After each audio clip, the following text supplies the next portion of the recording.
Welcome to Milers Mods, ladies and gentlemen. So, this is a video that's a little bit different. This is about picking out your first high powered Springer, your primary, that is. I'll have a later video about a secondary or something like that shortly, and for SMGs as well. So, let's begin, shall we? When you buy your first spring powered blaster that's of hobby grade, which means it does at least 150 or more, you have to consider a couple things. First of all, where you live. That's the first part. Second part is your budget. Okay. Reason why I say that is that let's talk about the first part, where you live. Like, for example, down here. These are Dart Zone Pro models. Well, the orange one's an Adventure Force, but same thing, same company, made by Dart Zone. Now, these blasters are prevalent in the United States. They're very easy to come by. The Adventure Force Nexus Pro is like $50 or so at most places, sometimes a lot less if you can find it on sale. The same thing with the Max Striker. They're both the same blaster, just different accessories, basically. So if you see a Nexus Pro or a Max Striker, it just depends on which one you want. I mean, me personally, it doesn't matter. They're both the same to me. They both perform about the same. Like I said, the only thing difference is the aesthetics and accessories. And granted, these are all very bad items to look at because they've all been modified. They're not stock anymore. So that's kind of sad, but it is what it is. So if you live in the United States, you could very easily go pick up a Dart Zone product for not a lot of money. Like, this is the Nexus Pro. It costs $50, right? The same thing as the Max Striker, which is another good blaster. And the blaster does 150 out of the box. If you have a little bit more money to spend and you want a better quality blaster, and you still live in the United States, you could buy the Dart Zone Pro MK 2.1. That's like $85 right now on Amazon, which isn't bad. It isn't great either, but it's appropriate price for this blaster. This blaster shoots 150 FPS out of the box.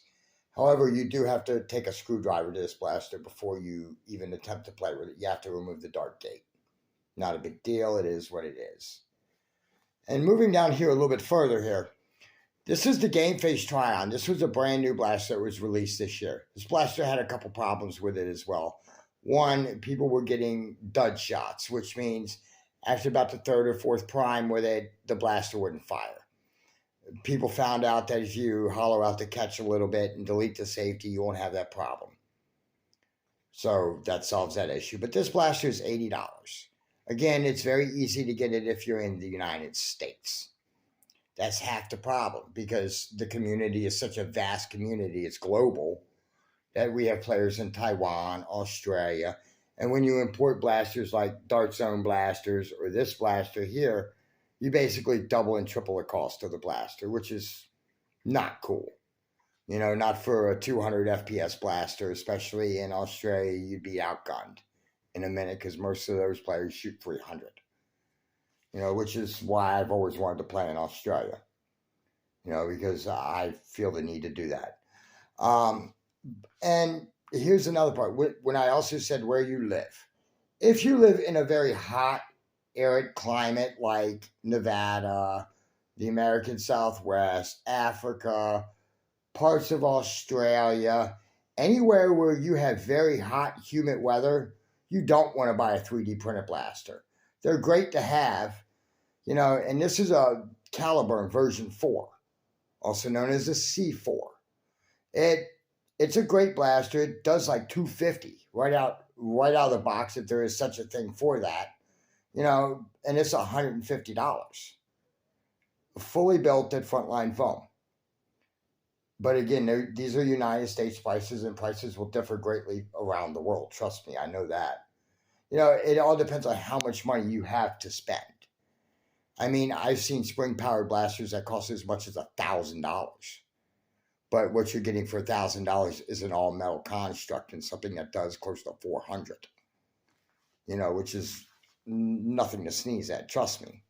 I mean, hell, my HPA blaster only does 400, maybe 410 with the right amount of dart in it, with the right dart type.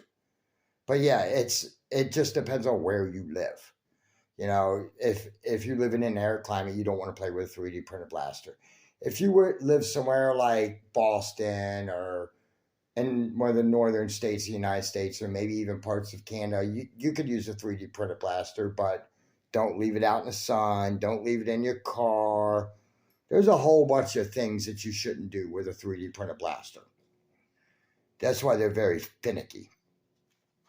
You know, but if you have a little bit more money down, than $150, then you can buy one of these two guys. This is the Kern Type A. It's a spring powered bolt action blaster. It shoots shells, but there's also a Talon mag adapter for it that's available that you can buy, which isn't bad. So that way you don't have to be relying on shells. But me, I like the shells because I love the sound when they hit the ground. It's awesome. Kind of gives me the real steel feel to it. But again, this blaster's $200. It all comes down to how much money you have to spend. Now, you don't have to spend $200 or $250 on a blaster. No, you don't. You could get by if you're just starting off with a blaster that costs 50 or 60 bucks for a nice primary, one that'll get you going. But eventually you do want to upgrade.